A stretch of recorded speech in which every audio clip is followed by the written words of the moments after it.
begins.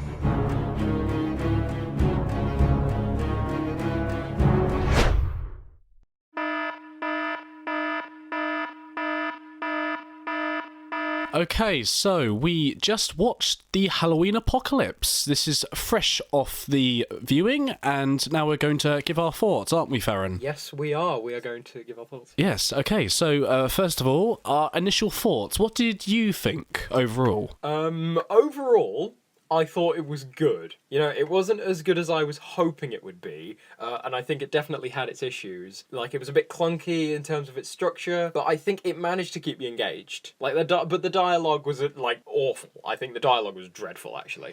But I think the concepts and the ideas put forward and everything that was set up was actually quite exciting, and there were some set pieces, notably the one with the Weeping Angel, that was very intense. So, yeah, I liked it, still had its problems, but still enjoyed it. Yeah, I've got more or less a similar opinion to that. I thought it wasn't bad by any means. I think this was actually a massive upgrade compared to the last two series, because I wasn't finding myself rolling my eyes the entire time like I usually would. But yeah, generally I think it was good. It definitely had its problems. Like, I think it tried to introduce so much, especially in the first half, where it became quite disorientating and jarring. But there was definitely elements in that kept me engaged. So, and I don't feel like jumping off my roof after watching this episode, so it's what you want, I suppose.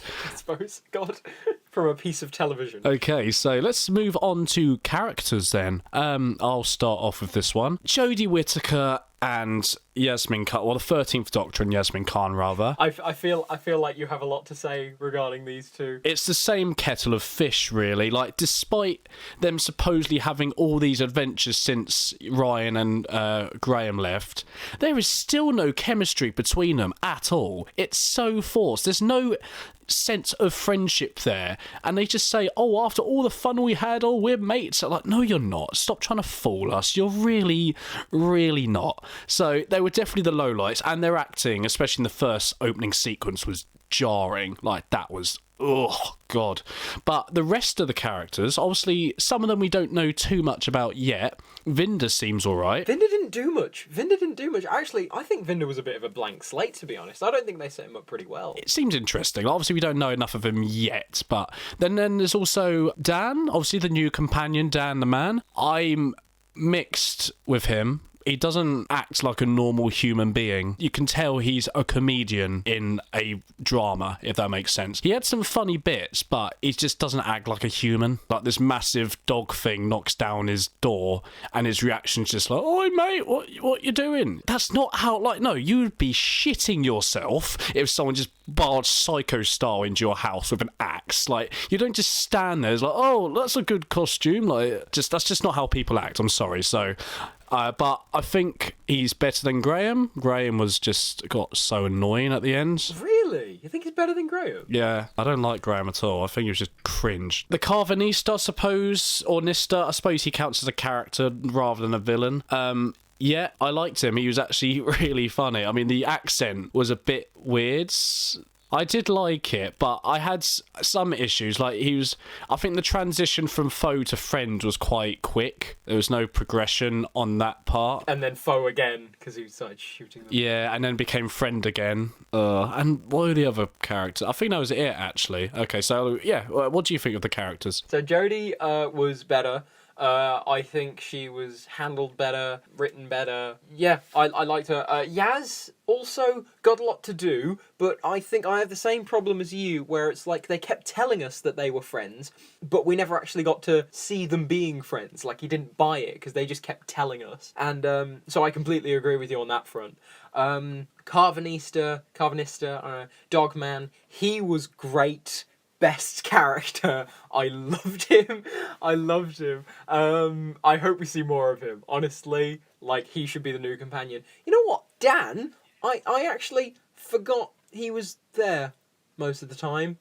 And I didn't like him. And I agree with you, like, he didn't act like a regular human being. And the dialogue they gave him towards the start, where he was, like, showing people around this museum, and then he was like, I want to do this. And, like, what? I thought you were a plasterer, and it's just a bit strange. Yeah, and then suddenly he's in a homeless shelter. It's like, what is your job, mate? You've got 3 jobs and you can't afford food for yourself. Like, have you got a raging drug habit or something? What's going on, Dan? It's a bit strange, and like I feel like John Bishop, he's doing the best he can, but he's not got anything to do. He gets captured and then he complains a bit, and it's like, and the dialogue they give him is just like, it's atrocious. It's really atrocious. And yeah, no, the dialogue in most of this episode actually was just fairly bad. Okay, so villains then. Oh, Claire. Oh, wait, what about Claire? Claire, who's Claire? Claire was the woman who was like Doctor, and then she got zapped by the Weeping Angel. Oh, no, yeah, she was interesting, definitely. That's an interesting thread, but obviously we just don't know anything yet. But actually, do you know what annoyed me about her? She literally said to herself, oh, don't blink, otherwise he'll get me. She chose to twice keep looking away. I'm intrigued to where they take her character, though. Like, I feel like she was in the trailer, wasn't she? But she was only there for, like, 1 shot. Okay, so villains, do you want to take us off on this? Right, okay. Prisoner Swarm. Who's Swarm? The Skull Man. The Skull. Oh, wait, he's called Swarm. Yeah, they said at the start of the episode. That's his actual name. Yeah, Prisoner Swarm. That's what they called him at the start of the episode. I mean, again, like, we don't know enough about him yet, but, like, he seems interesting. He seems very threatening. I think he looks a bit creepy. Oh, also, Sontarans. From the one scene that we got, I think the only thing that I didn't like was that he looked a bit awkward when he was like, attack at the end. But I like the design. It was, I mean, we didn't see enough of them, but, like, I think, yeah, I liked how they were handled, because they weren't handled like overly seriously, so that's good. Okay, so my thoughts. So I'll start off with the like Jared Leto Joker skull marble things. He did look a bit like Jared Leto. It was just Jared Leto's Joker, wasn't it? I quite liked the setup for these ones. They're quite mysterious. It's quite horrific how they kill the like disintegration thing. That's a bit scary. I'm definitely intrigued to see where they're going to go with them, but obviously we don't know too much yet. But I think the general vibe is, yeah, I want to see more of these guys. They look quite cool. And then the Sontarans, I love the design so much. There's not a lot of things I think Chibnall did better than RTD. These just ones are brilliant. I wasn't sure about how they interacted with each other. Just, you know, when he's like, ha ha ha, you're old. Like, is that Sontaran behaviour? I don't know. No, I was a bit actually on the fence, because he was like, you look terrible, and I was like, okay, that's Sontaran, and then he kept like egging it on, like, you look really terrible. I'm worried they're going to try and go down the comedic route with them, which is how the Sontarans ultimately fared in the Stephen Moffat era, so I'm worried it might be going that way. But if it's just a bit of, you know, harmless Sontaran banters, like, look at Dave, he looks like a sausage sort of thing, like, I don't know where that came from. That is exactly what they have. Yeah, he looks like a ballsack. But yeah, just keep that. You just nailed it. That was uncanny. So yeah, if they keep that, that'd be fine. Just don't make them these like clowns again. Please don't, Chibnall. Yeah, I want them to play up the more serious nature of them. However, I want them to retain like an element of ridiculousness, because they are, so you know. Okay, so next we've got the cinematography. I guess just generally the production values come under this, so I'll start this one off. Yeah, it was fine, you know, it was the same sort of, you know, Chibnall era-esque look to it. It was quite nice, although I do think the opening sequence of that acid planet or whatever, that was terrible. That looked awful. That green screen, oh, it looked so bad. I mean, it didn't look awful. But no, you could tell it was green screen, and there was a lot of like close-ups to try and like hide it. But like, I think there were some shots that looked great, like at the end with the explosion and then flying into the TARDIS. I thought that looked great. Yeah, that was quite cool. And then the Doctor and Yaz landed on a bed, both handcuffed. I was just thinking at that time, there's going to be some dirty, deviant art stuff out there soon, isn't there? Oh, no. Oh dear. But yeah, other than that sequence though, cinematography was quite nice. It was consistent. I think generally the sets were quite nice and the CGI was really good. So yeah, I can't really complain on that front. What about you? No, I think it looked really good. I think there's more CGI than there has been over the past 3 years. Like, even within the first 5 minutes, I was like, this is a lot of CGI. This is a big set piece. And yeah, no, you know, I'm very grateful for that, and I'm glad. And I really enjoyed that opening sequence. But I think it looked very nice. I think it's looked, the Chibnall era has looked better. I think Series 11 is really when the cinematography peaked. because there was less CGI. That's true, actually. I mean, they've definitely gone for quite a blockbuster Hollywood feel with this, haven't they? Yeah. It doesn't always land, but it looks good for the most part, and I think this is like definitely the best that Doctor Who has looked like in terms of Yeah. Okay. We can give that a big thumbs up. Okay. So my favourite segment I was looking forward to do is Cringe of the Week. I feel like we should have like a little introduction of how we do this. Like, yeah, what we did with Series 12 was just we all said it in unison. Let's try emulate that then. So 3, 2, 1. It's time for the Cringe of the Week. Lovely. Shall we? Yeah, you start Cringe of the Week. What did you think was unforgivably bad in this? All of Dan's dialogue. I think the one that got me towards the end was like, I don't know, like the Flux was coming to the TARDIS and he was saying something like, what are we gonna do? Or like, I don't know, it was there was a lot of that in this episode, I think. There was. The dialogue has not improved at all. So I think, one of the cringiest moments for me was when, after the Swarm, whatever his name is, escapes from prison, and then he looks directly at the camera and goes, "Trick or treat, Doctor." Oh my gosh. Why? Like, does this alien have a concept of Halloween? This billion-year-old alien has a concept of a very tiny event in some random planet all far across the universe. Like, it's just pretty dumb. What else? I think, just everything the Doctor and Yaz is just cringe, because I hate them so much.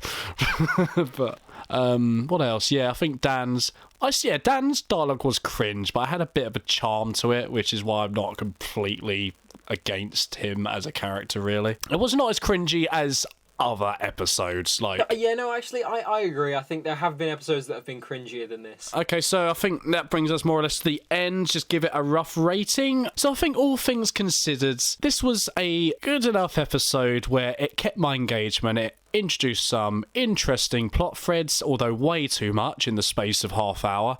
And generally, I'm actually looking forward to watching the next episode. It's not going to be begrudgingly. So I'm going to give this a 6 or 5 or 6, I think. I'm going to go with 5. I think this was an enjoyable start to the series. Obviously, it's not perfect. And I think I did there. Like, structurally speaking, just if I were to just read this script just on its own, I probably wouldn't think it was very good at all. But I think actually, in execution, with all the visual effects and all the set pieces and all the spectacle, it did manage to keep me engaged, managed to keep me excited for the rest of the series. I'm very intrigued to see where certain plot threads go. A lot of problems galore again, but I think I was able to enjoy it. And at the end of the day, if I enjoyed it, that's good. So I'm going to say the same as Sam. This might sound a bit harsh after all the positive things I said, but I am going to give it a 5. It was middle of the road, because if I were to look at this critically, it's not very good. But in terms of enjoyment, I enjoyed it. I'm excited to see where it goes. Fantastic. Okay, so I think all that's left is to read out the other guys' opinions. So we're going to start off with Corey's thoughts. So his main thoughts are, very fun setup episode. Love the Swarm and the Flux. Oh, they still were called the Swarm. Carvinista and Dan was hilarious. Agreed. Lots of stuff set up ready for the rest of the series. Pretty epic cliffhanger. Not quite the apocalypse I was expecting, but still climactic. Please mention my thoughts on the Carvinista. Sounds like Peter Kay. I like halfway through the episode, I was like, his voice is eerily similar, and then I was like, oh my god. It's literally the Absorbaloff, isn't it? Oh, I loved him though. And then we got George's thoughts. Okay, so to start off, we got George saying it was okay. So he also said that the segment of the Weeping Angels was just a bit random, when whatever her name gets, zapped away. Just generally our thoughts are the same on that. It was just jumped about. It was a lot of things introduced, so I think that's going to be a consensus agreement amongst the community, to be fair, because it seems like we all have that sort of idea. He had fun watching it, and he was interested by the things, within the episode.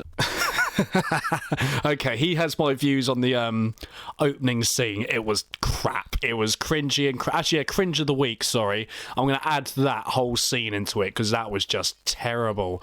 That's his thoughts. Yeah, I can see where he's coming from, and I've got one more note from Corey. Oh, and I love the little clip of the Sontarans. Okay, guys, thank you for joining us. That was our thoughts and feelings on the Halloween Apocalypse. I hope you like what we had to say, and if you don't, tough luck. And I'm so nice, aren't I? I'm very nice to the people that watch our videos. Oh, I love you all, really. Okay, and yeah, so tune in next week where we will have Corey and George reviewing The War of the Sontarans. I think that was the title, was it not? It is. Okay, well, please feel free to like and subscribe if you haven't already, and we'll see you next time. Bye, guys. Ta-ta!